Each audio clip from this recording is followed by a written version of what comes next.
I am Neetu Gupta, your science teacher from Gyandeep senior secondary public school Shikohabad. पिछली video में हमने crop production and management का chapter discuss किया था। Now I think आपको वो चैप्टर बहुत अच्छे से समझ में आ गया होगा। इस वीडियो में हम उस चैप्टर की एक्सरसाइजों को सॉल्व करेंगे। नाउ फर्स्ट आपकी एक्सरसाइज है वेरी शॉर्ट क्वेश्चंस यानी कि आपको शॉर्ट आंसर में आपको आंसर्स देने हैं। ये नहीं है कि आपको वन वर्ड में आंसर देने हैं, आपको शॉर्ट में आंसर देने हैं। Okay, now number first question is which agricultural practice is carried out with the help of sickle. हमने आपको बताया था सिकल क्या है। Sickle is a implement of harvesting का एक इम्प्लीमेंट है, यानी कि टूल्स है जिसकी सहायता से हम हार्वेस्टिंग करते हैं। तो which agricultural practice is carried out with the help of a sickle. हम सिकल के द्वारा कौन सी एग्रीकल्चरल प्रैक्टिस को करते हैं। तो इसका आंसर हम क्या लिखा है, a sickle is a hand held agricultural tool. कैसा है sickle, hand held agriculture tool है, यानी कि हाथों से काम करते हैं इससे। यूज़ फॉर हार्वेस्टिंग में यूज़ किया जाता है इसको। Okay, now what name is given to the cutting and gathering of a food crop like wheat और पैडी। ठीक है, what name is given to the cutting. हम जो पैडी जो क्रॉप है या वीट क्रॉप है उसकी कटिंग और गैदरिंग का नाम क्या दिया है इसको। हम जब कटिंग करते हैं, गैदरिंग करते हैं उस फूड क्रॉप की, तो उसको नाम क्या है उसका। ठीक है, तो इसका आंसर आपका है the cutting and gathering of mature food. ठीक है, कोई भी फूड क्रॉप है हमारी, जैसे कि वीट है, पैडी है, उसकी कटिंग और गैदरिंग को हम किसके नाम से जानते हैं, हार्वेस्टिंग के नाम से जानते हैं। तो दिस आंसर इज हार्वेस्टिंग। आप अपनी बुक में भी फिल कर सकते हैं इसको वन वर्ड में, लेकिन आपको अगर आंसर नोटबुक पर लिखना है, इसको नोटबुक पर लिखना है इसको आंसर, तो इसको आप पूरा, क्योंकि very short answer type question है, तो इसको आपको पूरा लाइन में लिखना पड़ेगा। लेकिन आप बुक में अगर फिल कर रहे हैं तो आप एक वन वर्ड में इसको फिल कर सकते हैं। Okay, now third question is name the tool यानी कि implement used in the traditional harvesting of crop. Traditional harvesting यानी कि पुराने समय में जो हार्वेस्टिंग करते थे उसमें कौन से टूल्स काम में लाए जाते थे। तो आपको इसमें दिया है sickle is general harvesting tool. Sickle हमारा क्या है, एक हार्वेस्टिंग टूल है जो कि which is used in the traditional harvesting of crop, जो कि ट्रेडिशनल हार्वेस्टिंग क्रॉप यानी कि बहुत पुराने समय में क्रॉप्स को हार्वेस्ट करने में काम में लाया जाता था। नाउ नेक्स्ट आपका है name the process of beating out the grains from harvested crop. तो जो हार्वेस्ट की है हमने क्रॉप, कटिंग की है क्रॉप की, उसको बीटिंग आउट निकालना, मतलब उसको हार्वेस्ट की हुई क्रॉप को पीटना, उस प्रोसेस का नाम क्या है। इसमें आपको उस प्रोसेस का नाम बताना है। तो हमने आपको पढ़ाया था the process of beating out the grains from harvested crop plant is called threshing. ठीक है, उस प्रोसेस को, the process of beating out the grains, मतलब कि ग्रेन्स को बाहर निकालना from the harvested crop plant is called threshing. Next question आपका है नेम द मशीन का आपको नाम देना है used in recovering the grain from already cut crop. अगर हमने कटिंग करके रखी है, मतलब कि हार्वेस्ट करके रखी हुई है क्रॉप को, तो इसके बाद रिकवरिंग में कौन सी मशीन यूज़ की जाती है। तो एक तो आपकी होती है थ्रेसर और आपकी दूसरी होती है विनोइंग, लेकिन इसमें एक ही मशीन का नाम देना है, इसलिए हमने थ्रेसर का नाम दिया है। वैसे आपकी थ्रेसर और विनोइंग दोनों यूज़ की जाती हैं। ओके, लेकिन इसमें क्या है, हमने केवल थ्रेसर का नाम दिया है क्योंकि इसमें एक ही machine, name the machine used in recovering the grain from already cut crop. ठीक है, जो ऑलरेडी हमने कटिंग करके रखी है क्रॉप, उसको हम किससे रिकवर करेंगे? थ्रेसर थे। Thresher is the machines used in recovering the grains from already cut crops. Okay, ये ध्यान रखिए, इसमें पूछा गया है, ऑलरेडी कट क्रॉप के लिए पूछा गया है। ओके, जो कि कटिंग करके पहले से उन्होंने रखा हुआ है। नेक्स्ट आपका है नेम द मशीन। एक मशीन का नाम देना है which does the cutting of standing crop, जो कि खड़ी हुई क्रॉप को कट भी करती है, and recovers the grain too, इसके अलावा रिकवर भी करती है ग्रेन्स को, यानी कि उसको कटिंग भी करना है और रिकवरिंग भी करना है, साथ साथ करना है। तो हम कौन सी मशीन यूज़ करेंगे? तो इसमें हमने आंसर लिखा है अ मशीन कॉल्ड कंबाइन। उसको क्या बोलते हैं? ऐसी मशीन को हम कंबाइन बोलते हैं। Is use for harvesting and threshing, यानी कि वो मशीन जो कंबाइन मशीन है वो हार्वेस्टिंग भी करती है और थ्रेसिंग भी करती है, यानी cutting of standing crop and recovering grain. Okay students, आप इसको नोट कर लीजिए इस आंसर्स को। नाउ नेक्स्ट क्वेश्चन आपका है 7th question. Name the process in which grains are separated from chaff and hay with the help of wind। यानी कि ऐस प्रोसेस का नाम देना है आपको जिसमें कि ग्रेन सेपरेट किया जाता है चाफ और हे से। हे मीन्स सूखा भूसा और चाफ मीन्स आपका आउटर कवरिंग ऑफ सीड्स। ठीक है, किससे? With the help of wind, wind से, हवा की सहायता से। तो उसे हम क्या बोलते हैं इस प्रोसेस को? Winnowing. Yes, very good, winnowing बोलते हैं, लेकिन इसको लिखेंगे कैसे? वेरी शॉर्ट आंसर में, the process of separating grains from chaff and hay with the help of wind is called winnowing. Okay student, now next question है आपका name 3 food material obtained from animals. आपको 3 food material का नाम देना है जो कि हमें एनिमल से प्राप्त होते हैं। तो इसमें हमने लिखा है मिल्क, एग, मीट, ये आप लिख सकते हैं इसके अंदर। नेक्स्ट आपका क्वेश्चन है name 2 domestic animal which are used in to obtain milk. 2 domestic animal, domestic मतलब जिनको हम पालते हैं अपने घरों में और जिनके लिए हम प्रोवाइड कराते हैं फीडिंग, फॉडर और शेल्टर, उसको हम बोलते हैं डोमेस्टिक एनिमल। डोमेस्टिक एनिमल के आपको नाम देने हैं जो कि हम जिनसे हमें मिल्क मिलता है। तो आपने काऊ लिख सकते हैं, गॉट है, बफेलो है, इन चीज़ों को आप लिख सकते हैं। मैंने इसमें 3 दिए हैं, आपको केवल 2 लिखने हैं।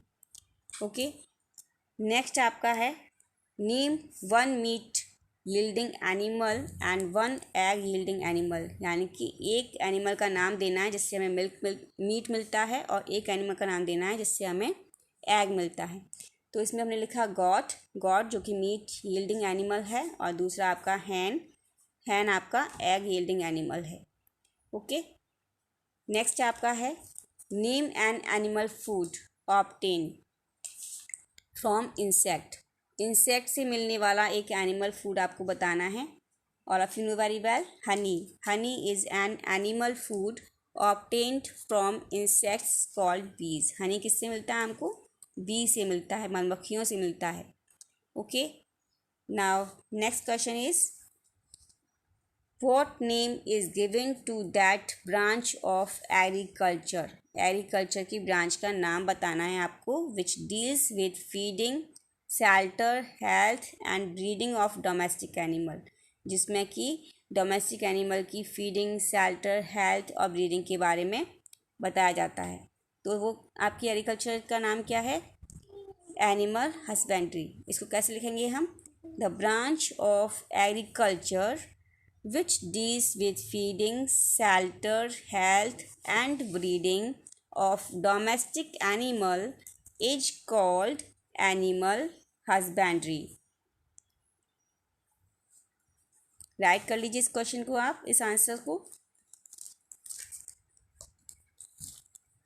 नेक्स्ट क्वेश्चन है आपका name the major food nutrients. Nutrient मतलब, न्यूट्रिएंट मीन्स होता है आपका पोषक तत्व।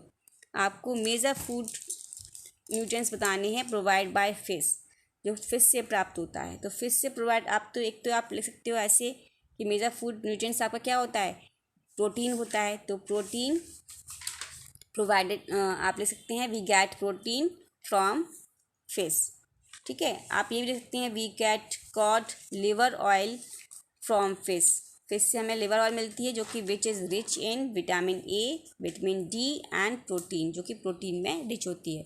वैसे इसका हम आंसर सिंगल में लिख सकते हैं, इसको सिंगल आंसर लिख सकते हैं प्रोटीन ऑनली। ओके, अगर हम प्रोटीन भी लिखेंगे तो वो भी राइट माना जाएगा। ओके, नाउ नेक्स्ट क्वेश्चन है आपका, name the vitamin and vitamins, या तो विटामिन का नाम देना है या विटामिन का नाम देना है, प्रेजेंट इन कॉड लिवर ऑयल, जो कि कॉड लिवर ऑयल में प्रेजेंट होती हैं। कॉड लिवर यानी कॉड हमारी क्या है, एक हमारी फिश है, फिश का नाम है कॉड।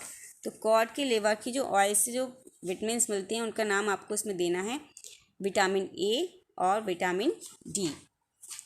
ओके, नाउ आपका आता है नेम वन गवर्नमेंट एजेंसी, आपको गवर्नमेंट एजेंसी का नाम देना है विच इज़ इन्वॉल्व, जो कि इन्वॉल्व होती है इन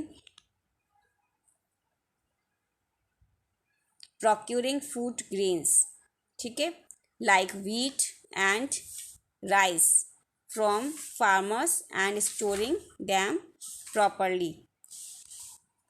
ओके, तो गवर्नमेंट एजेंसी कौन सी है आपकी, जो कि इन्वॉल्व होती है फार्मर से ग्रेन्स को परचेज करने में और उसको स्टोर करने में, जिससे वो प्रॉपर तरीके से स्टोर कर सके और आपको अदर मतलब दूर दूर स्थानों तक भेज प्रोवाइड करा सके लोगों को। तो वो कौन सी एजेंसी है, फूड कॉरपोरेशन ऑफ इंडिया, इसको हम शॉर्ट में लिख सकते हैं FCI। ओके, अगर FCI की फुल फॉर्म पूछी जाएगी तो क्या लिखेंगे आप, food corporation of India. Okay, ना नेक्स्ट क्वेश्चन है आपका, what type of organism grow on stored food grains having higher moisture content।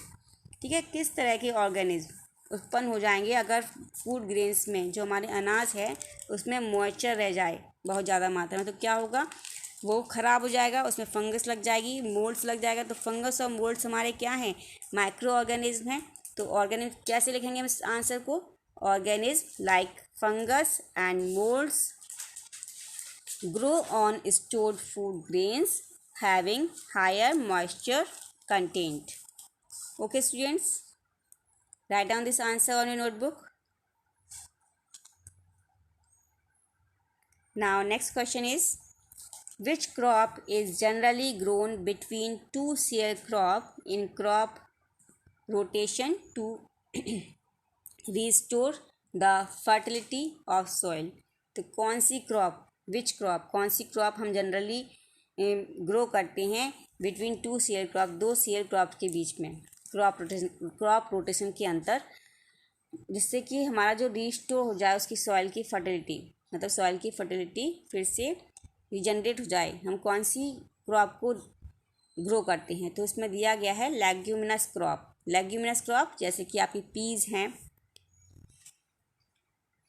आपका ग्राम है, चना जिसको हम बोलते हैं, ये सब हमारे क्या हैं, लेग्यूमिनस क्रॉप है, जिसको कि हम जनरली ग्रो करते हैं between the two cereal crops in crop rotation to restore the fertility of soil.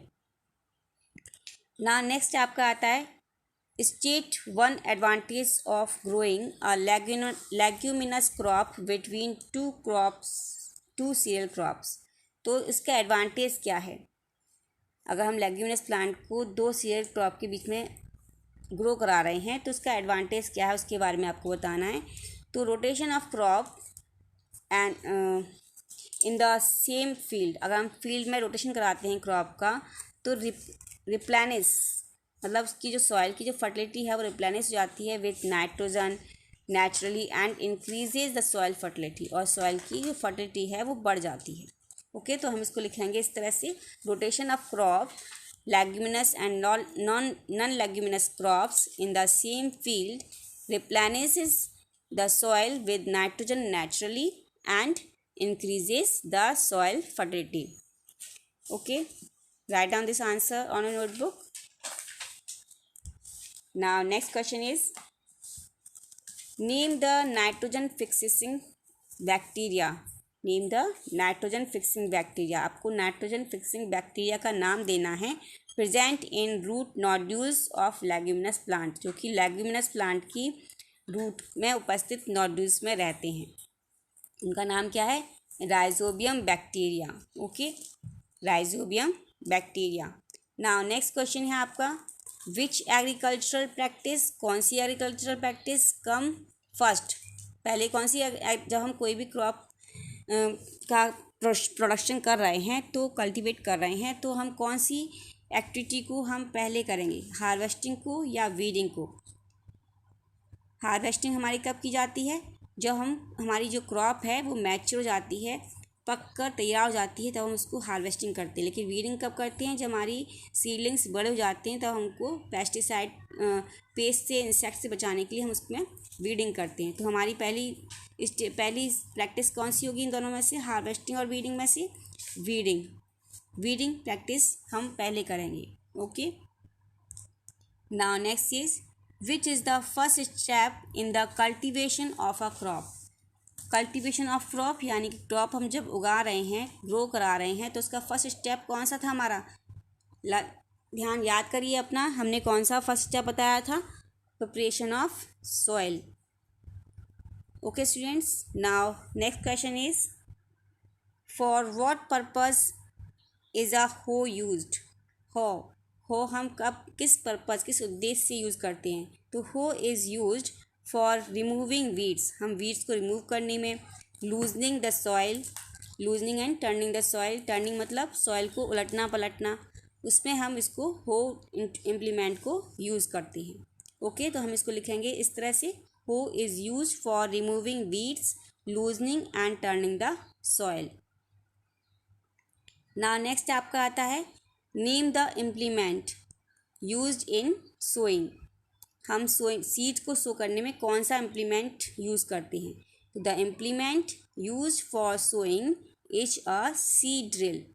ठीक है, वैसे तो हम सीड को हैंड से भी स्कैटर करते हैं, लेकिन जब हम कोई इम्प्लीमेंट टूल यूज़ करते हैं तो वो हमारा होता है सीड ड्रिल, जिसको कि हम ट्रैक्टर में लगाकर या फिर अपने प्लो में लगाकर यूज़ करते हैं। ओके, नाउ नेक्स्ट है आपका name the practice use for cultivating paddy. हमें पैडी, जब हम पैडी आपका राइस क्रॉप को कल्टीवेट कर रहे हैं तो हम कौन सी प्रोसेस अपनाते हैं? तो द प्रोसेस ऑफ ट्रांसप्लांटेशन, यानी कि हम ट्रांसप्लांटेशन में हम क्या करते हैं? पहले हम सीडलिंग्स को एक छोटे से फील्ड में लगाते हैं, उसके बाद उसको हम जब वो सीडलिंग्स अच्छी तरह से लग जाते हैं तब हम उसको क्या करते हैं? दूसरे अपने फील्ड में उसको ग्रो लगाते हैं। तो इस तरह से हम ट्रांसप्लांट करते हैं, एक प्लेस से दूसरे प्लेस पर उसको लगाते हैं। तो the process of transplantation is used for cultivating paddy. Okay, now next question is name the two types of substances, दो टाइप से substances which are added to the field, जो आप फील्ड में ऐड करते हैं बाय द फार्मर्स के द्वारा add किया जाता है to maintain the fertility of soil, यानी कि सॉइल की फर्टिलिटी को मेंटेन करने के लिए हम कौन कौन से सब्सटेंस ऐड करते हैं? तो आपने वीडियो में देखा था कि मैन्योर एंड फर्टिलाइजर्स, जो मैन्योर फर्टिलाइजर्स होते हैं उसको ऐड करते हैं फार्मर्स अपनी सॉइल की फर्टिलिटी को बढ़ाने के लिए। तो हम इसमें कैसे लिखेंगे? Manures and fertilisers are added to the fields by the farmers to maintain the fertility of soil. Next question है आपका some grasses is growing in wheat field। कभी कभी क्या होता है, कुछ grasses ग्रो हो जाती हैं, घास फूस wheat की फील्ड में, तो what will it be known as, तो हम उसे किस नाम से जानते हैं? तो this grass is known as weed, हम उसको weed के नाम से जानते हैं। Right students, now next question है आपका नेम वन क्रॉप, एक क्रॉप का नाम देना है which can tolerate standing water, जो कि ठहरे हुए पानी को टॉलरेट कर सकती है, वाटर लॉगिंग को इन the field, and one which can't, और एक ऐसी क्रॉप का नाम देना है जो कि स्टैंडिंग वाटर को टॉलरेट नहीं करती, यानी कि उसमें खड़ी नहीं रह सकती। तो कौन सी आपकी है? हमने बताया था इसमें कि पैडी क्रॉप, यानी कि rice crop can tolerate standing water in the field, whereas crop like wheat gram can not, जबकि जो वीट और ग्राम है वो स्टैंडिंग वाटर में नहीं लगाई जाती। Okay, now next is which is the best time for removal of weeds.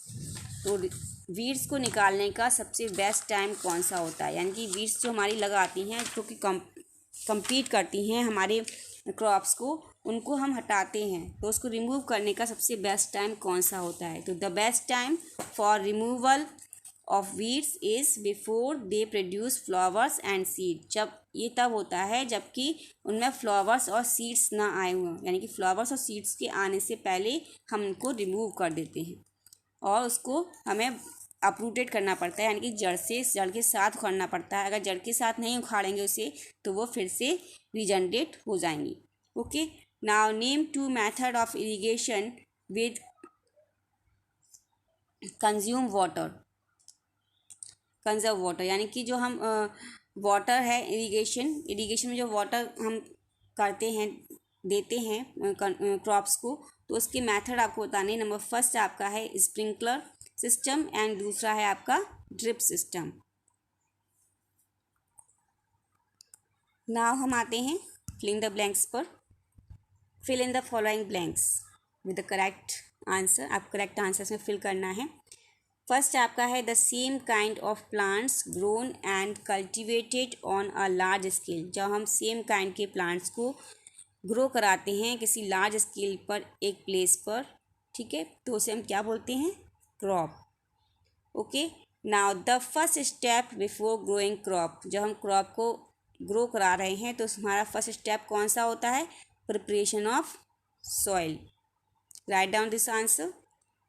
Now next is for growing a crop sufficient sunlight. हमें क्रॉप को ग्रो कराने के लिए सफिशिएंट सनलाइट चाहिए, और क्या चाहिए, न्यूट्रिएंट्स चाहिए, वाटर चाहिए from the soil are essential. यानी कि हमारी क्रॉप को ग्रो करने के लिए हमें सनलाइट, न्यूट्रिएंट्स, वाटर बहुत ज़्यादा ज़रूरी है। Okay, now damage seeds would क्या करते हैं, डैमेज सीड वाटर में हमने एक्टिविटी के द्वारा देखा था कि डैमेज अगर होंगे सीड्स तो क्या होंगे, वो फ्लोट करेंगे, तैरेंगे पानी में। ओके, और जो हेल्दी सीड्स होते हैं वो वाटर में, बॉटम में, सिंक में आ जाते हैं, सिंक हो जाते हैं। ओके, नाउ नेक्स्ट आपका है crop rotation help in the replenishment of soil with nitrogen. Yes, crop rotation के द्वारा सॉइल का रिप्लेनिशमेंट होता है नाइट्रोजन के साथ। Okay, now the supply of water की सप्लाई और हम क्रॉप में करा रहे हैं। The supply of water to crop at different intervals मतलब अलग अलग अंतराल पर, तो उसे हम बोलते हैं इरीगेशन। क्या बोलते हैं उसे, irrigation. Okay, now next is the unwanted plant present in a crop field are called weeds. जो अनवांटेड प्लांट होते हैं, अनडिजायरेबल प्लांट जो होते हैं, वो अगर फील्ड में उगाते हैं तो उन्हें हम बोलते हैं वीड्स। इसके अलावा ड्राइड लीव्स, किसकी लीव्स को हम ड्राई करके स्टोरिंग में यूज़ करते हैं, storing food grains at home. Yes, very good, neem leaves को, dried neem leaves are use for storing food grains at home. Many people living in the fill-up areas consume fish as a major part of their diet। बहुत सारे people जो coastal area में रहते हैं वो क्या खाते हैं, फिश खाते हैं, अपनी डाइट में ज़्यादातर फिश का इस्तेमाल करते हैं। वो कौन से होते हैं, कोस्टल एरियाज। ठीक है, ओके, राइट स्टूडेंट्स, आपने ये नोट कर लिया होगा। चलिए हम एक क्वेश्चन और करते हैं। हमारा शॉर्ट आंसर टाइप क्वेश्चन है, जो कि शॉर्ट क्वेश्चन होते हैं, जो करीबन 3 या 4 नंबर्स के आपके आते हैं, 3 या 4 मार्क्स के। ओके, नाउ फर्स्ट क्वेश्चन है आपका 31 question. Why is it is necessary to dry the harvested food grains before storage. Food grains जो हमने कटिंग कर लिया, हार्वेस्टेड कर लिया, उसको स्टोर करने से पहले क्या ज़रूरी है, क्या आवश्यक होता है। तो सबसे पहले अगर हम फूड ग्रेन्स को अगर हम हार्वेस्ट करके हम ऐसे ही हम उसको कलेक्ट कर लें तो क्या होगा, मॉइस्चर होगा उसके अंदर, तो वो उसमें मोल्ड्स लग जाएगी, फंगस लग जाएगी, इंसेक्ट्स उसको खाएंगे, रैट्स खाएंगे। तो इस तरह से हमको क्या करना पड़ता है, उसको the fresh crop has more moisture, fresh crop में क्या होता है, ज़्यादातर मॉइस्चर होता है। So the food grains obtained by harvesting the crop are dried before storage, इसलिए हमें स्टोरेज से पहले इसको सुखाना पड़ता है। In sunshine it freshly harvested food grains are stored without drying, अगर हम सुखाने से पहले ही हम उसको सुखाएंगे नहीं और उसको हम स्टोर कर देंगे तो दे मे गेट स्पॉइल्ड, वो ख़राब हो जाएंगी। और attacked, this one attacked, ATTACTD, ये आपका अटैक्ड है, ATTACKED, attacked by organism losing their germination, this one attacked, ATTACKED, attacked. Okay, तो इस पे जो माइक्रो ऑर्गेनिज्म हैं वो उस पर अटैक कर देंगे, जिससे कि उनकी जो जर्मिनेशन पावर है वो ख़त्म हो जाएगी, फिनिश हो जाएगी। ओके, इस तरह से आपको ये क्वेश्चंस आपका नोट डाउन करना है, इसको आप नोट कर सकते हैं। ओके स्टूडेंट्स, इसके बाद जो नेक्स्ट क्वेश्चंस हैं वो नेक्स्ट वीडियो में हम कंप्लीट करेंगे। Okay, good bye.